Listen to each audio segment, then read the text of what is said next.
siyempre, sunod lang kayo. Pero, mas kinanonggoin ko, isasabi ko na kita, kasi ito ba na nag-reply sa akin? Pero hindi rin ako papayag na makulong ka.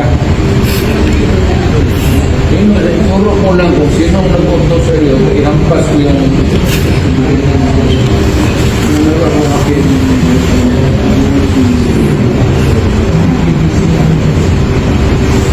Nagtatakbo yata ako ng Vice President.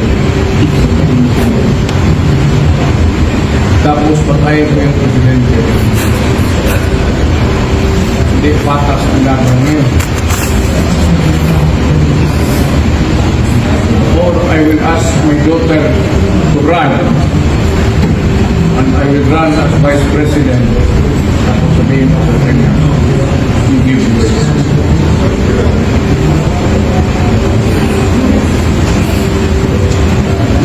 Sabihin ko sa inyo mga military, i-uditan ninyo siya para transport not decision